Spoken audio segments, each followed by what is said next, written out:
귀한 찬양의 고백 감사합니다. 우리 방금 찬양대가 무슨 찬양했는지 기억나세요? 첫 구절은 우리 죄를 용서하여 주옵소서. 찬양의 제일 마지막은 뭐였죠? 나의 생명이 오직 주님께 있습니다 라는 그런 고백이었습니다. 여러분, 우리 찬양대 찬양이 우리가 주님 앞에 올려드릴 때요, 우리가 그냥 감상하는 게 아니거든요.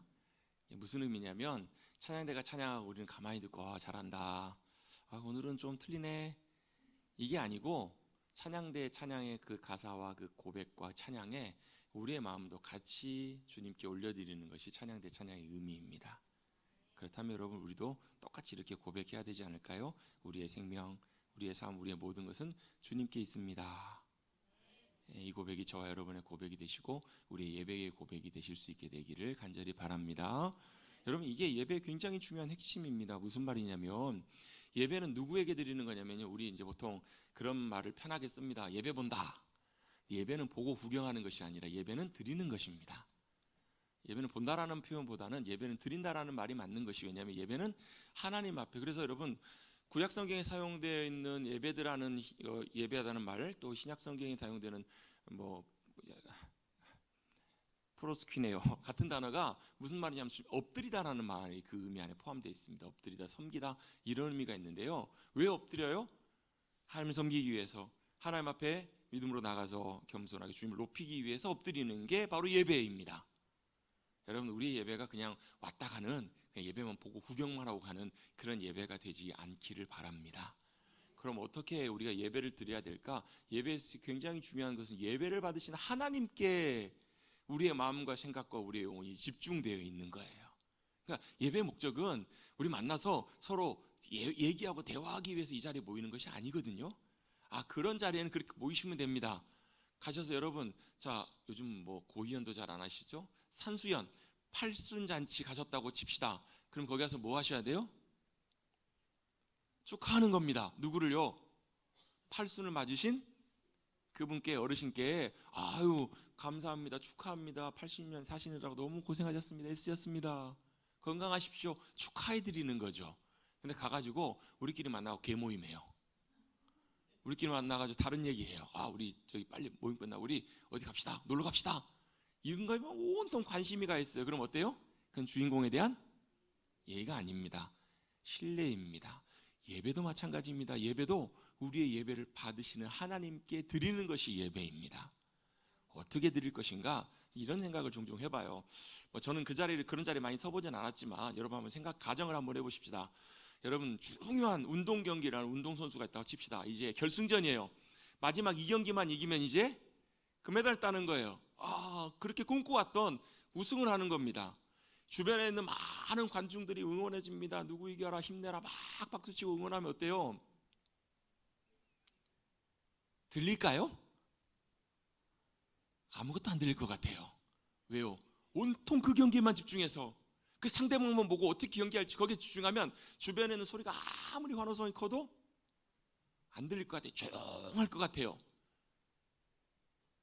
다들 경기를 안 나가보셔서 어떤 건지 잘 모르시겠는데, 아무튼 그럴 것 같아요. 영화 같은 데 보면 가끔 그렇잖아요. 드라마틱하게 묘사하기 위해서 중요한 결승전에 경기를 할 때 막 주변에서 막 이겨라 막 하는데 갑자기 그 소리가 조용해지잖아요. 여러분, 드라마도 좀 보십시다.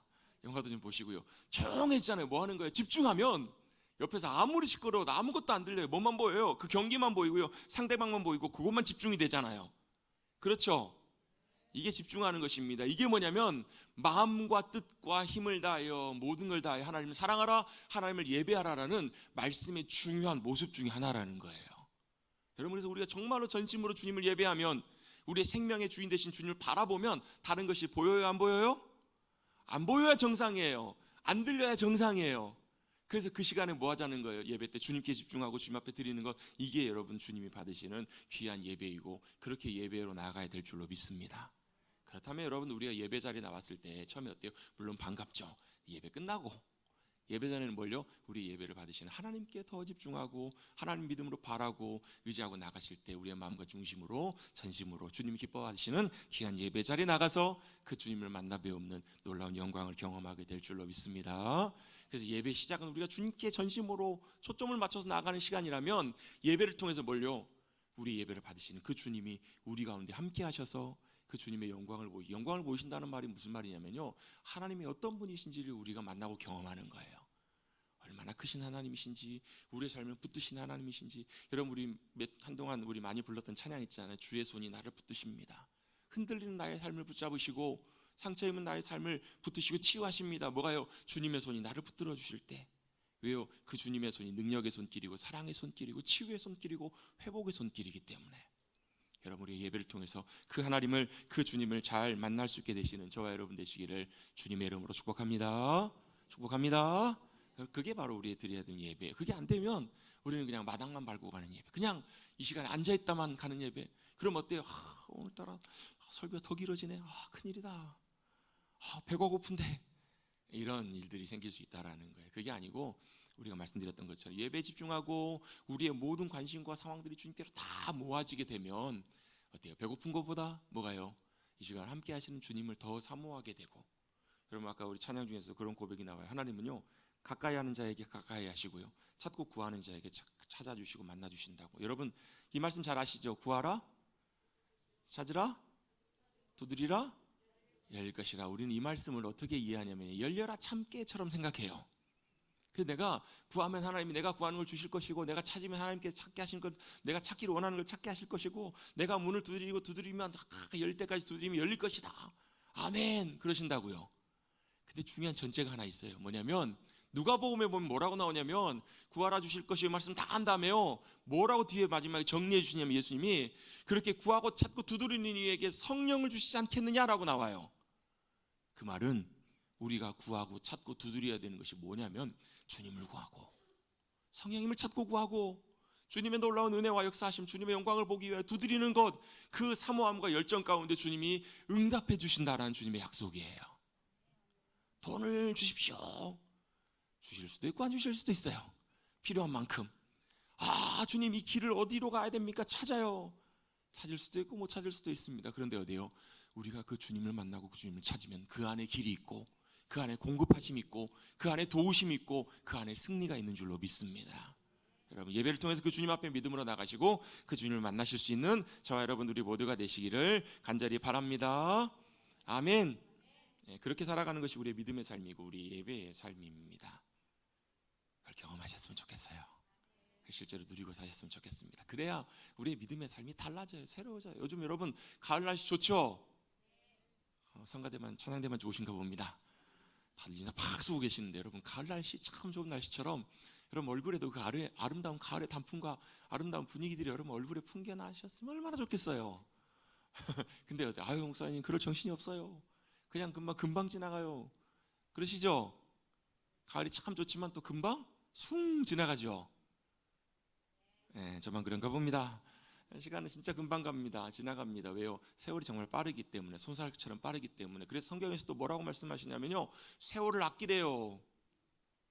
기억나시죠? 뭐를요? 세월을 아끼라. 이는 시대가 악하고 시대가 금방 지나가기 때문에 그렇다고. 여러분 세월을 아끼고 싶으세요? 세월 다 아끼시 않기로는 별로 마음이 없으신가 봐요. 여러분 진짜 시간, 우리 인생의 시간들이 얼마나 소중하고 귀한지 몰라요. 그런 얘기 많이 들어보셨잖아요.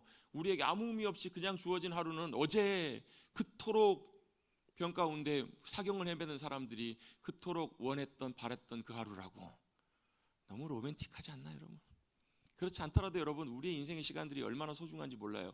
세월을 아끼고 살아가는 것은 참 복되고 가치 있는데요, 하나 문제가 하나 있습니다. 세월을 아끼고 싶다고 아껴지는 것이 아니라는 거예요. 왜요? 세월을 우리가 붙잡을 수 있지 않기 때문에 그래요. 세월은 금방 지나가요. 붙잡고 아끼고 싶지만 노력한다고 애쓴다고 되지 않아요. 그래서 성경을 읽다 보면요, 어떻게 세월을 아낄 수 있을까 한 가지 중요한 힌트를 하나 발견할 수 있는데요, 세월을 아끼라라는 말씀이 신약 성경에 2번 정도 등장합니다. 구체적으로 나오는 게요, 한 번은 에베소서에 나오고 한 번은 골로새서에 나오는데, 골로새서의 세월을 아끼라는 말씀의 앞에 말씀에 보면 어떤 말씀이 나오냐면 이런 말씀이 나옵니다. 기도를 계속하고 기도에 감사함으로 깨어있으라 라고 말씀해요. 너무 순식간에 지나갔죠? 뭐라고요? 기도를 계속하고 기도에, 같이 한번 해보십시다. 기도를 계속하고 기도에 감사함으로 깨어있으라. 뭐 하라고요? 기도를 계속하고 기도에 감사함으로 깨어 있으라. 그래서 사실 제가 오늘 이번 주와 다음 주 우리 추수감사주를 앞두고 감사에 대한 메시지를 나누기 전에 우리가 어떻게 하면 감사할 수 있을까? 기도를 통해서 주님이 주시는 은혜를 경험하고 깨닫게 될 때 우리가 감사할 수 있겠구나 해서 기도에 대한 메시지를 오늘과 다음 주에 좀 나누려고 사실 원래 말씀을 처음에 준비를 시작을 했습니다. 여러분, 세월을 아끼는 비결도 기도에 있습니다. 전혀 뭔 소리야 이러신 것 같은데요. 왜 세월을 아끼는 비결이 기도에 있냐면요, 우리가 기도할 때 세월과 인생과 모든 것을 주관하시는 하나님을 발견할 수 있고 만날 수 있기 때문에 그래요. 여러분, 우리는 세월을 우리가 우리 마음대로 못해요. 시간을 조정 못한다고요. 아끼고 싶다고 아껴지는 것이 아니에요. 근데 뭘요? 시간과 세월과 모든 것을 주관하신 하나님이 계세요. 그래서 다니엘은 이렇게 고백합니다. 다니엘 2장의 말씀에 보면 이렇게 고백하는 고백이 나와요. 영원부터 영원까지 하나님의 이름을 찬송할 것은 지혜와 능력이 그에게 있음이로다. 그리고 나서 그 다음에 이렇게 말씀합니다. 그는 때와 계절을 바꾸시며 왕들을 패하기도 하시고 세우기도 하시고 지혜자에게 지혜를 주시고 총명한 자에게 총명을 주시는도다. 자, 이게 무슨 의미예요? 하나님을 찬송할 것은 지혜와 능력이 하나님께 있고 때와 계절을 바꾸시는 분도 하나님이시라고요. 우리는 그냥 가을이 지나가고 겨울이 오는 것 같지만 실제로 누가요? 하나님이 그 모든 것들을 주관하시고 바꾸시는 분이시라고요.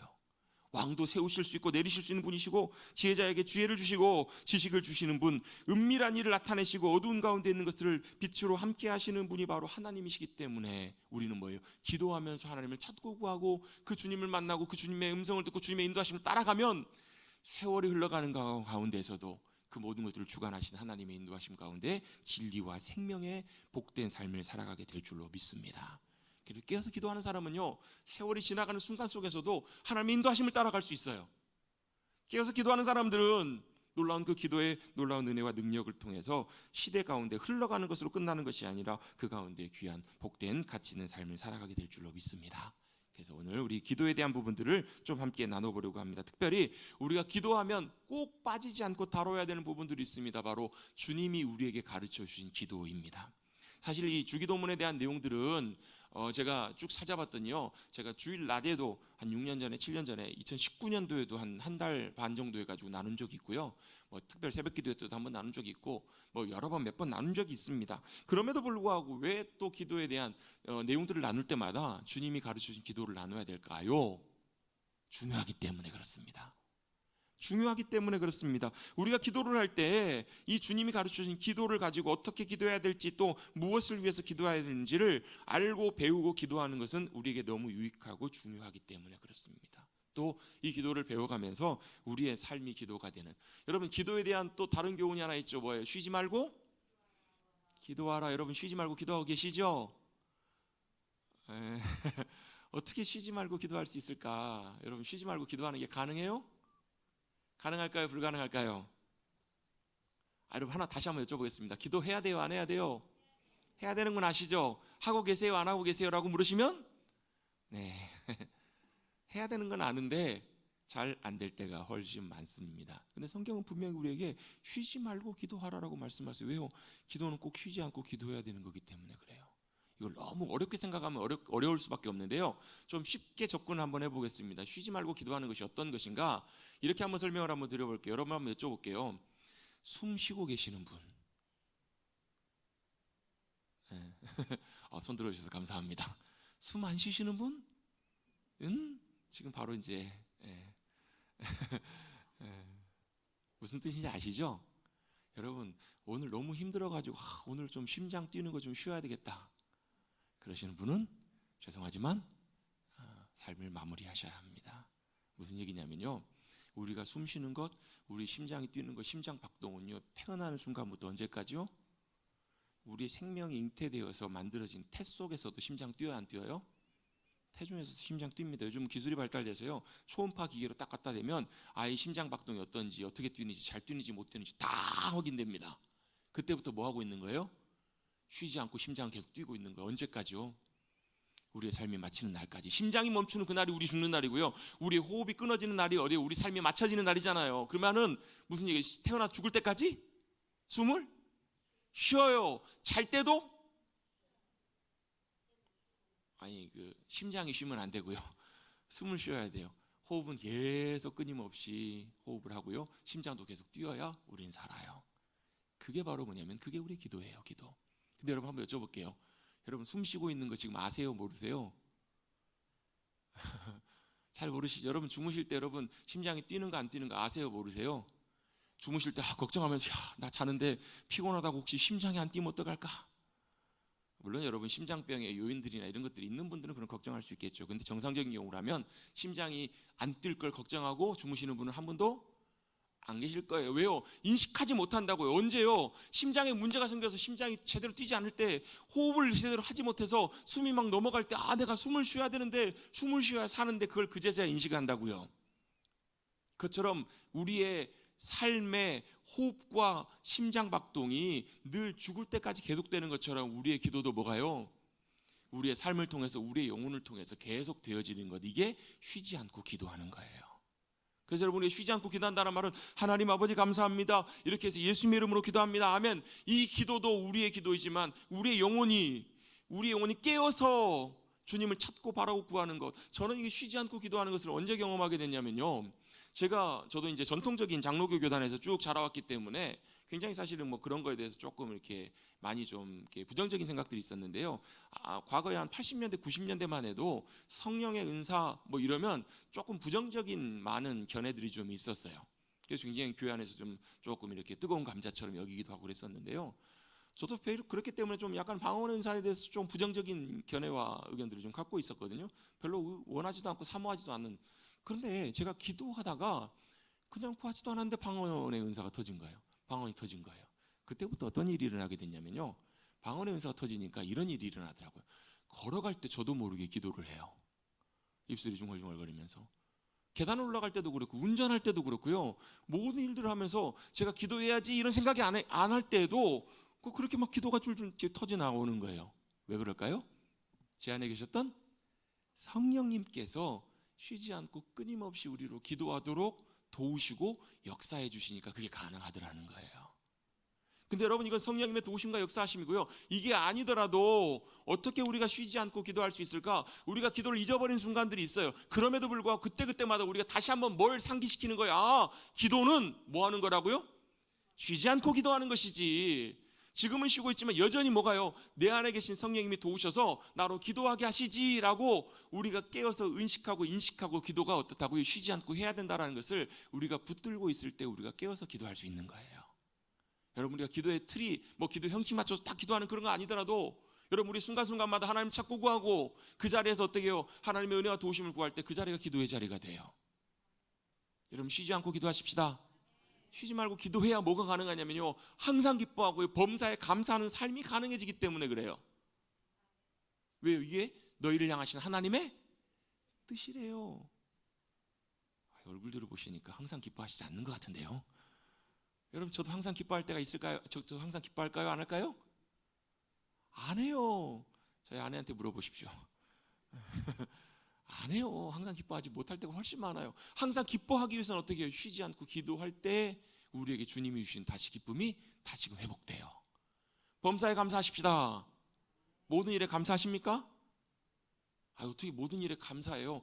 기도할 때 우리의 믿음의 눈이 열리고요, 기도할 때 그렇구나, 내가 감사할 수 없는 상황이지만, 내가 일이 다 망하고 안 되지만, 지금 어려운 상황이 있지만 여전히 누가요? 하나님이 내 삶을 붙들고 계시고 신실하게 선하게 인도하고 계신 그것이 보여지면 감사할 수 있습니다.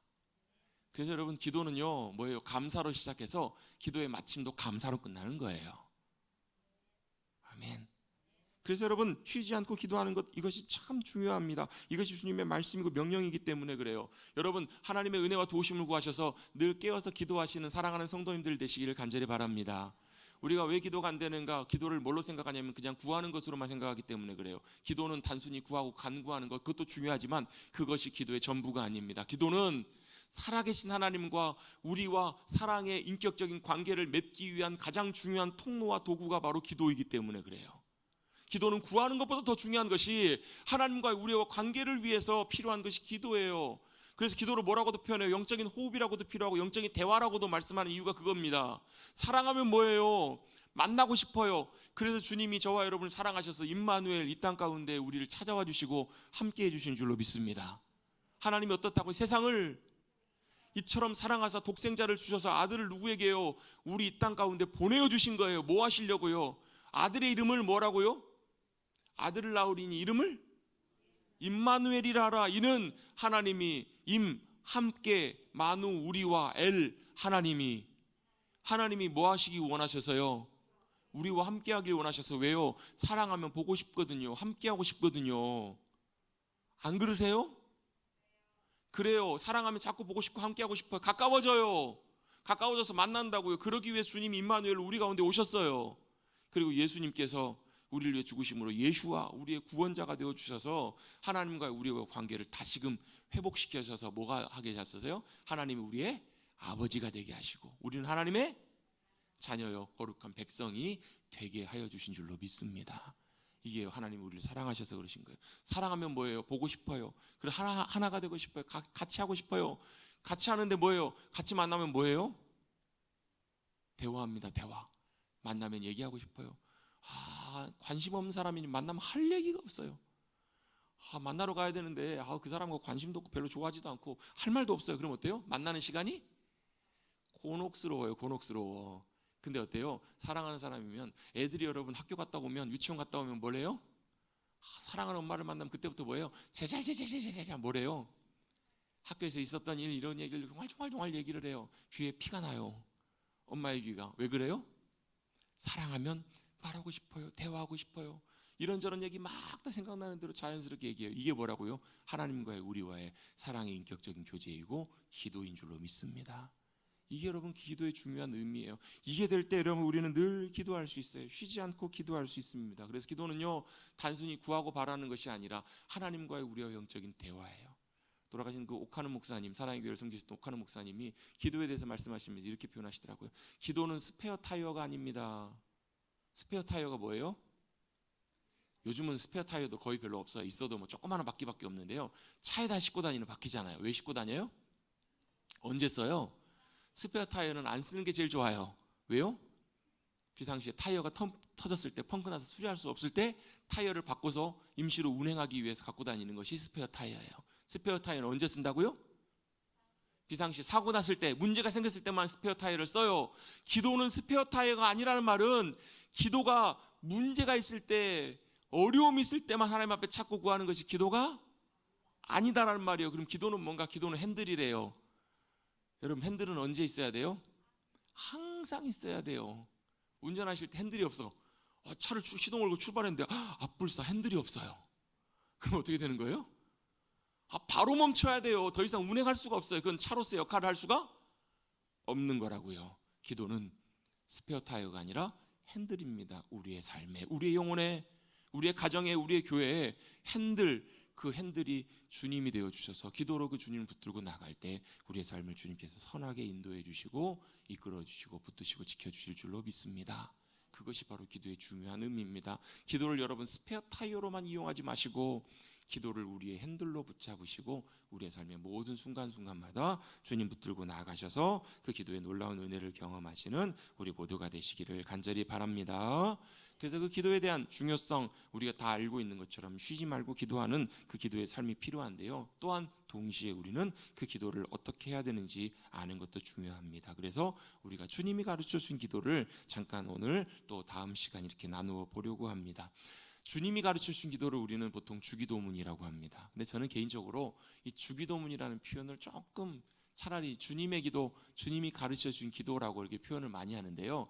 왜냐하면 주기도문 하면 왠지 조금 어감이 마치 주문처럼 들려요. 여러분 주기도문은 주문이 아닙니다. 여러분이 주기도문 하면 좀 오해하는 부분들이 있는데요. 주기도문을 언제 하는가? 예배를 마칠 때, 모임을 마칠 때 우리가 주기도문으로 예배를 마치기 때문에 주기도문을 언제 하는 거다? 마칠 때 하는 거다. 그럼 주기도문 하면 끝나는 거다라고 생각합니다. 그런데 여러분 예수님은요 우리에게 기도를 가르쳐 주시면서 주기도문을 예배 마칠 때 하라고 가르쳐 주신 것이 아닙니다. 예배를 마칠 때 하라고 주님께서 그런 의도로 주님께서 제자들에게 가르쳐 주신 것이 아니에요. 야, 너 예배 마칠 때, 모임 마칠 때, 모든 거 마칠 때 너희 주기도문으로 이렇게 예배 마쳐 이렇게 가르쳐 주신 것이 아닙니다. 왜 주님께서 그러면 그래서 어떤 교회들은요 이렇게 기도하는 교회가 있어요. 주기도문을 언제 하는가?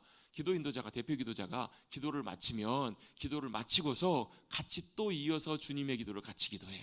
하늘에 계신 우리 아버지 이렇게 기도한다고. 왜 그럴까요? 우리의 기도의 모범이 우리의 기도의 가장 중요한 부분들이 어디에 담겨 있기 때문에요. 이 주님의 기도, 주님이 가르쳐 주신 기도 여기에 담겨 있기 때문에 그래요. 여러분 혹시 기도를 잘 모르시겠다, 기도를 잘 못하시겠다 하시는 분들은 여러분 주님이 가르쳐 준 기도로 기도하시면 됩니다. 다만 이걸 어떻게 해요? 주문처럼 외우지 마시고 또 어떤 분들은 그런 분들이 계세요. 주기도문은 우리 사도신경 줄줄줄줄 외우는 것처럼. 여러분 사도신경은 줄줄줄줄 외우는 거예요? 아니요. 사도신경은 어떻게 하는 거냐면요, 사도들이 고백했던 그 믿음의 고백을 나도 내 마음으로 내 중심으로 내 삶으로 동의하며 고백합니다. 이게 바로 뭐예요? 사도신경이에요. 그 고백. 나는 뭘 믿어요? 살아계신 하나님, 천지만물을 창조하신 하나님 아버지가 나의 아버지심을 믿습니다라고 고백하는 것이 사도신경이에요. 그래서 여러분 그냥 줄줄줄줄, 저도 여러분 7살 때인가 아무튼 사도신경 주기도문 다 외웠던 기억이 나거든요.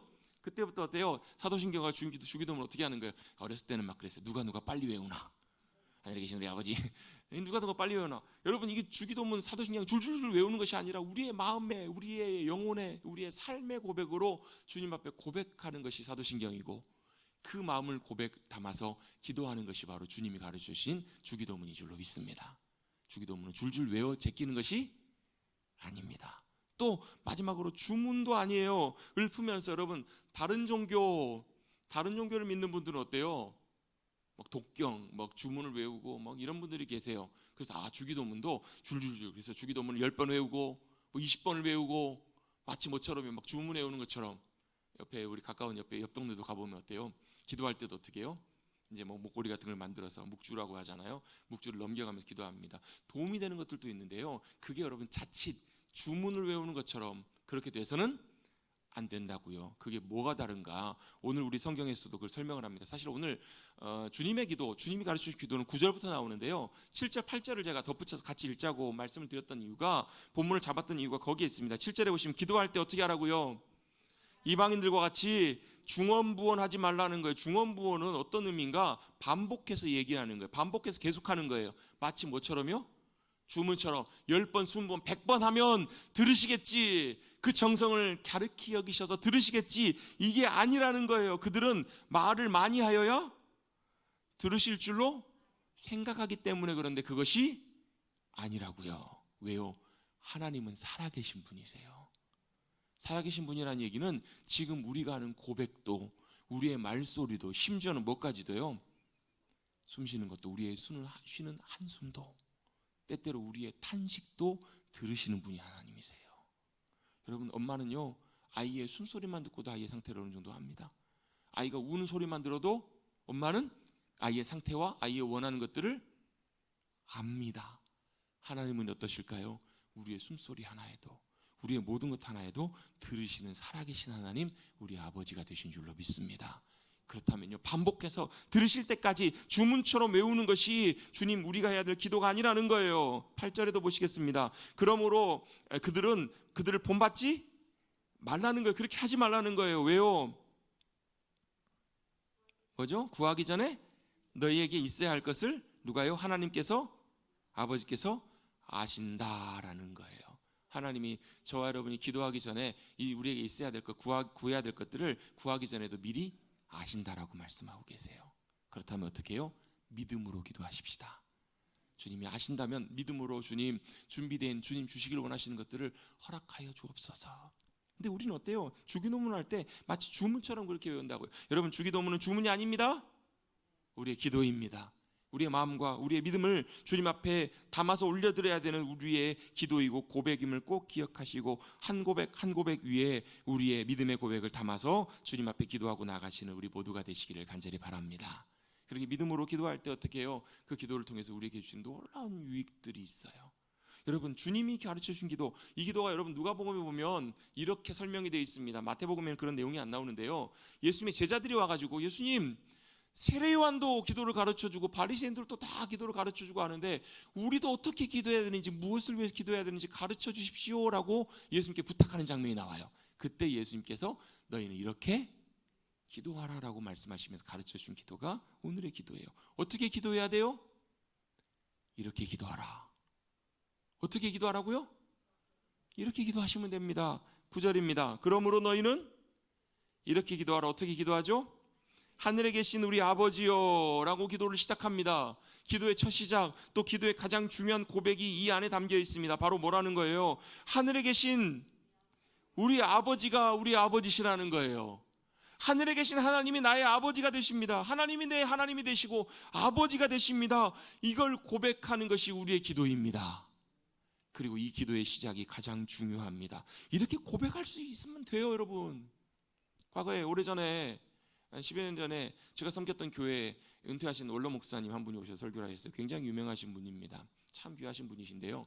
그분이 헌신 예배 때 와서 말씀을 전하시면서 이런 고백을 처음에 시작하시더라고요. 제가 전에도 한번 나눈 적이 있는데요. 본인은 다른 무엇보다도 나는 하나님 아버지 이 고백이 너무너무 좋다고, 하나님 아버지 이 고백이 너무 좋아서 이 말만 하면 더 이상 다른 것이 아무것도 필요가 없게 느껴진다고. 설교도 마찬가지고 기도도 마찬가지고 하나님 아버지 이렇게 고백할 때 하나님이 나의 아버지 되심이 분명하게 믿어지고 보여지고 경험되고 깨달아지기 때문에 자신은 더 이상 다른 것이 필요가 없더라고. 이런 고백을 하시는데 제가 그 말씀을 들으면서 그것이 그 목사님의 진심의 고백이구나라는 것들을 많이 느끼게 되었어요. 평생을 살아오면서 믿음으로 살아오면서 하나님이 나의 아버지 되신다는 사실이 얼마나 귀하고 놀라운지 영원히 알고 깨닫게 되면 그것들이 주님의 부르심으로 믿음으로 나아가게 되면 더 이상 아무것도 필요가 없다라는 것을 알기 때문에 그래요. 여러분, 사실 우리가요 기도하면서 어떻게 기도하라고요? 하늘에 계신 우리 아버지 이렇게 기도하라고 주님 가르쳐 주셨잖아요. 첫 번째 가르쳐 주신 기도가 이거잖아요. 같이 한번 해보십시다. 하늘에 계신 우리 아버지. 이것만 여러분 진짜로 우리가 믿음으로 고백하고 이 하나님이 나의 아버지심을 경험하게 되면요, 여러분 그 자리에서 기도가 끝나요. 아무도 아멘 안 하시잖아요. 아무도 못 믿으시는 거예요. 그래도 기도 그 다음 해야 될 기도가 있잖아요. 막 이런 기도 저런 기도 다 해야 될 것 같은데 실제로는 여러분 하늘에 계신 내 아버지가 하나님이 내 아버지 되심을 내가 깨닫고 경험하게 되면, 고백하게 되면 기도는 거기서 끝나요. 여러분 거기에서 기도의 성패가 결정이 나요. 왜? 그게 믿어지는데, 그게 내가 분명히 확신이 되는데 더 이상 뭐가 필요하냐는 거예요. 왜요? 기도는 하나님이 우리 하나님이심을, 우리 아버지심을 경험하는 자리가 바로 그것이 기도이기 때문에 그래요. 왜요? 모든 기도의 답이 거기에 있어요. 모든 기도의 것들이 거기에 있기 때문에 그래요. 여러분 한번 생각해 보십시다. 누가복음 15장에 보면 탕자의 이야기가 나옵니다. 성경에서 탕자라는 표현은 나오진 않아요. 누구예요? 집 나간 둘째 아들이에요. 왜 집 나간 둘째 아들을 탕자라고 해요? 아버지의 유산을 돌아가시도 않았는데 절반을 받아다가 내 몫이니까 주십시오 해가지고 가지고 나가서 허랑방탕하게 다 써버리고 날려버린 그 아들. 여러분 한번 여쭤볼게요. 버는 게 쉬워요? 쓰는 게 쉬워요? 우리나라에서 여러분 민생지원금 주셨잖아요. 제가 뭘 물어보고 하는지 아시죠? 있으세요? 없으세요? 그냥 마파람에 개눈 감듯이 싹 사라져버리잖아요. 쓰는 건 얼마나 쉬운지 몰라요. 금방 사라집니다. 이제 이번 달 월급이 들어왔어요. 돌아놓고 보니까 금방 순식간에 사라지더라. 쓰는 것이 정말 쉬워요. 금방 없어져요. 아마 탕자도 그랬던 것 같아요. 둘째 아들도 그랬던 것 같아요. 처음에는 어때요? 호기 좋게 자기 많은 재산 갖고 쓰고 싶은 대로 다 썼겠죠. 하고 싶은 거 다 해봤겠죠. 근데 금방 어때요? 다 사라져요. 없어져요. 주변에 사람도 아무도 없어집니다. 어려움이 생깁니다. 문제가 생겼습니다. 기근이 찾아오니까 먹고 살 문제가 깝깝합니다. 아무도 도와주는 일이 없습니다. 비로소 지각하기가 어디 가요? 돼지 우리에서 돼지를 치면서 돼지에 먹는 음식을 같이 빼앗아 먹고 있는 그 자리에 자기가 떨어지게 됩니다. 그때 그가 생각했던 자리가 바로 어디냐면, 내 아버지의 집에는 품꾼도 먹고 사는데 나는 여기서 줄여 죽는구나. 비로소 그가 그를 기억하고 깨달아요. 그리고 그는 작정합니다. 어디로요? 아버지께로 돌아가서 나를 품꾼의 한 사람으로, 아들로서는 도저히 자격이 없으니까 품꾼의 한 사람으로 받아달라고 돌아가야 되겠다라고 이렇게 돌아가게 됩니다. 그런데요, 놀라운 일이 일어나죠. 그 돌아오는 아들을 만났던 아버지 어떻게 맞아주죠? 내 이놈의 새끼 이렇게 하지 않고 아무 말 없이 달려가서 그 아들을 끌어안습니다. 그리고 울면서 그 아들을 어떻게 해요? 옷을 다 갈아입혀주고 아들의 옷으로 아들의 가락지를 끼우고 아들을 위해 살찐 송아지를 잡고 잔치를 벌입니다. 왜요? 다시 그 아들이 돌아왔다라는 거예요. 자, 한번 생각해 보십시다. 아들은 지금 뭘 구하고 나온 거예요? 먹고 살기 위해서, 먹을 것이 필요해서 아버지 집에서 품꾼이나 하면서 거기서 먹고 살겠다, 이거 여기보다 낫겠다 해서 아버지 앞에 나가요. 지금 아들이 필요한 게 뭐예요? 돈이에요. 먹을 음식이에요. 먹고 살 일이에요. 그런데요, 아버지 앞에 나왔더니 그 모든 문제가 더 이상 문제가 되지 않더라는 거예요. 아버지께 뭐가 있어요? 모든 것이 다 있어요. 그 아들에게 있어서 제일 중요한 것은 돈도 필요하겠죠. 뭐 앞으로 살 것도 필요하겠죠. 근데요, 아버지를 만나고 아버지께로 돌아왔더니 모든 것이 다 해결되더라는 거예요. 여러분, 이것이 기도의 원리입니다. 이것이 우리에게도 마찬가지로 중요합니다. 실제로 여러분, 우리에게도 돈이 필요합니다. 돈 필요하세요? 아마 제가 드린다고 하는 건 아니고요. 돈이 필요하시죠? 뭐 두 분만 필요하신가 봅니다. 괜찮아요. 돈 필요하세요? 안 필요하세요? 너무 많아서 다 필요 없으신가 봅니다. 여러분, 우리에게는 물질도 필요해요. 뭣도 필요해요? 옷도 필요해요. 혹시 그런 분 계신지 모르겠어요. 옷장을 딱 열고 바라보고 오늘 또 입을 옷이 없네, 이런 분 계세요? 아직 옷이 그렇게 많은데 입을 옷이 없어요. 그래서 뭘 입을까 고민해요. 막 우리 젊은 아이들은 어때요? 막 1시간 2시간 고민해요. 입을 옷도 없어, 입을 옷도 없어. 옷도 필요해요. 또 뭣도 필요해요? 이것도 필요해요. 저것도 필요해요. 뭐 차도 필요하고 집도 필요하고 건강도 필요해요. 건강 필요해요? 안 필요해요? 필요하시죠? 뭐니 해도 돈이 최고지만, 돈도 중요하지만 뭐니 해도 건강도 너무너무 필요해요. 필요한 것들이 많아요. 이것저것 우리에게 모든 것들이 필요한 것들이 많아요. 근데 여러분 기억하십시다.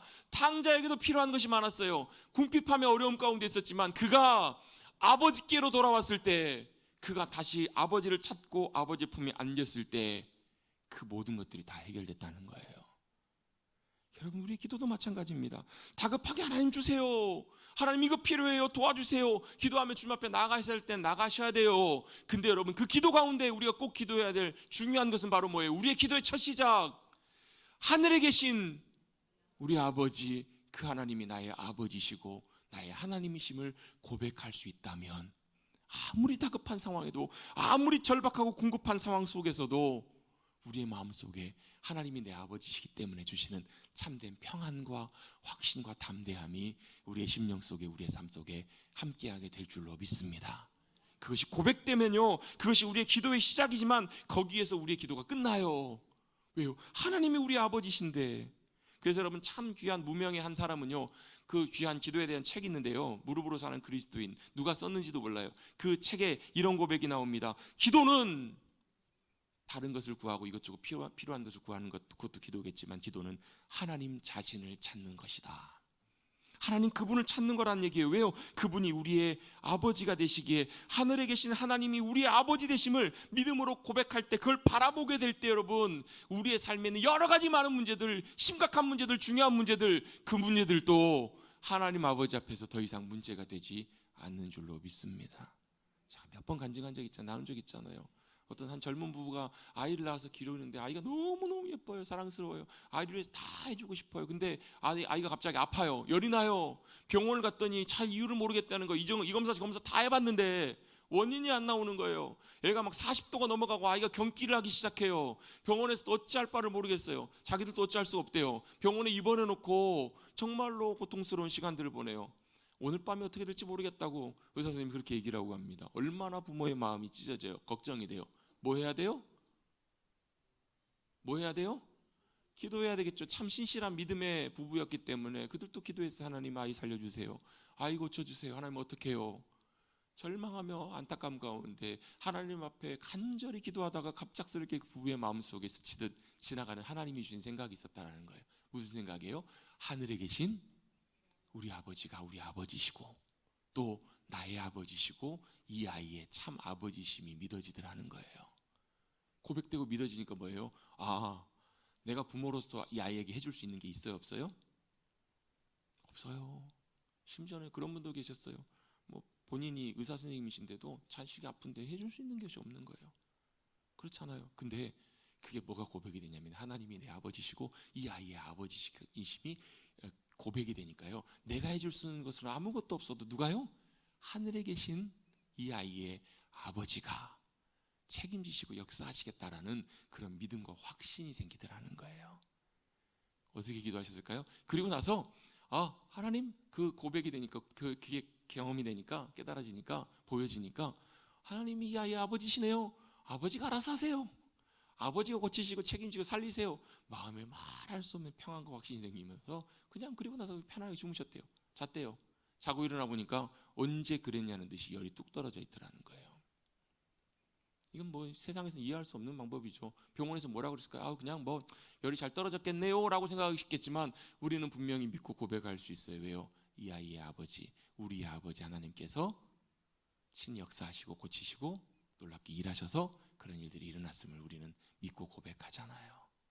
여러분, 마찬가지입니다. 주님이 가르쳐주신 첫 기도의 첫 고백, 하늘에 계신 우리 아버지가 우리 아버지심을 믿음으로 바라보는 삶, 바라보고 앙망하는 삶. 그래서 여러분 어때요? 하나님은 여러분 우리가 필요할 때마다 구하고 도와해서 마치 뭐처럼요, 우리가 구하면 알라딘 요술램프의 지니처럼 얘기하면 어떻게 심부름꾼처럼 도와주시고, 우리가 필요한 거 구하면 아뢰주시고, 이런 하나님이 아니라 어떤 하나님이시라고요? 우리가 그 주님을 바라고 우러러보고 사모할 때 시편에 보면 그런 고백들이 너무 많아요.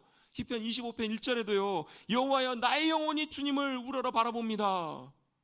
나의 영혼이 잠잠히 하나님만 바랍니다. 이런 고백 시편에서 많이 읽어보셨죠? 이게 뭐예요? 하나님이 내 아버지심을 고백하고 믿음으로 바라보는 그 기도잖아요. 여러분, 시편 고백자로 우리도 하나님 바라보십시다. 하나님 우리 아버지를 앙망하십시다. 그 안에 길이 있고요, 그 안에 답이 있어요.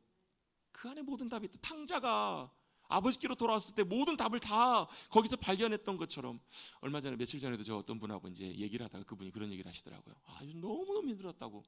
왜 힘들었냐 봤더니 일도 많이 힘들었지만 억울하게 자기가 뭐 잘못한 것도 아닌데 억울하게 헛소문이 돌아가지고 막 그것 때문에 막 자기에 대해서 굉장히 좋지 않은 말들이 들고 너무나 억울함 때문에 마음이 너무 힘들었다고, 너무 큰 상처 아픔 때문에 너무 힘들었다고 그 얘기를 하시더라고요. 그래서 많이 힘드셨겠네요 하고 제가 뭐 해드릴 게 뭐가 있겠어요. 그러면 제가 문득 떠오르는 생각이 있어서 그런 부분을 나눴어요. 뭐에 대한 얘기를 나눴냐면 초점이 어디 있냐를, 이 부분을 좀 나누게 됐어요. 그 상황을 보고 그런 사람들의 말이나 그렇게 대하는 사람들을 보면 힘들어요? 안 힘들어요? 힘들어요. 괴로워요. 저 같으면 옛날 같았으면 어땠을까요? 지금도 한성격 가지면 옛날에는 어땠을까요? 혈기왕성할 때 이럴 때는 어때요? 막 혈기 때문에 막 올라가지고 막 이놈 저놈 이렇게 하면서 가가지고 막 따지고 멱살 잡고 그랬을지도 모르겠어요. 안 그렇게 생겼죠? 많이 그러진 않았지만 그런 게 있어요. 막 가가지고 따졌겠죠. 막 하면서 막 화를 내고 막 이랬겠죠. 근데요, 괴롭고 힘들고 분노가 나고 그런 상황 속에서 우리의 시선이, 우리의 초점이 하늘에 계신 우리 아버지께로 향하여지게 되면요, 이게 얘기가 달라져요. 하나님이 내 아버지심을 보게 되고 믿게 될 때, 우리의 영혼의 눈이, 우리의 마음의 눈이 주님께로 향하여지게 될 때 이게 어떤 일이 일어날까요? 그 모든 상황들이 내게 막 화살이 날아오고 내게 막 괴롭고 막 이런 일들이 있을지라도 어때요? 주님이 내 하나님 아버지가 되심을 믿어지고요, 우리의 시선이 바라보게 되면 주님이 우리에게 뭘 주시냐면요, 평안을 주세요. 그게 주님이 주는 평안이에요. 그래서 사도 바울이 성도들에게 편지를 쓸 때마다, 신약의 절반을 썼던 사도 바울이 성도들에게 편지를 쓸 때마다 앞에마다 뒤에마다 편지 앞뒤에 빠지지 않고 썼던 고백이 있어요. 하나님의 은혜와 평강이 너희에게 함께 하기를 원합니다. 하나님이 너에게 함께 하기를 원합니다. 이게 뭐예요? 은혜는 하나님이 함께 하심과 도우심이에요. 하나님의 은혜가 함께 할 때 우리 가운데 나타나는 게 바로 뭐냐면 주님의 평강이에요. 그걸 뭐라고 해요? 샬롬이라고 해요.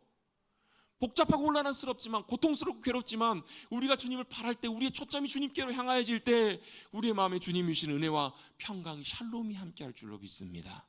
그게 바로 우리의 기도, 첫 기도, 하나님, 하늘에 계신 우리 아버지, 그 주님을 부르고 고백하는 거예요. 여러분, 이 고백을 할 때마다 항상 기억하십시다. 우리에게 진짜 필요한 것은 하늘에 계신 우리 아버지시라고. 이걸 믿음으로 바라볼 때 우리의 삶의 길들이 새롭게 보이기 시작해요. 여러분, 초대교회 로마 시대에 엄청난 핍박과 압제 가운데 압제를 피해서 지하 무덤, 카타콤으로 들어갔던 많은 성도들이 있었어요. 거기서 많은 압제와 핍박 가운데 신앙을 지키면서 때때로 고통당하기도 하고 순교까지 했던 믿음의 선진들, 그들은 그 낮고 캄캄한 지하 속에 살면서도요, 하늘의 아버지 하나님을 믿음으로 바라보며 살았어요. 여러분, 한번 위를 한번 보십시다. 보세요. 여러분, 위에 뭐가 보이세요? 천장이 보이시죠? 천장 위에 뭐가 있는 줄 아세요?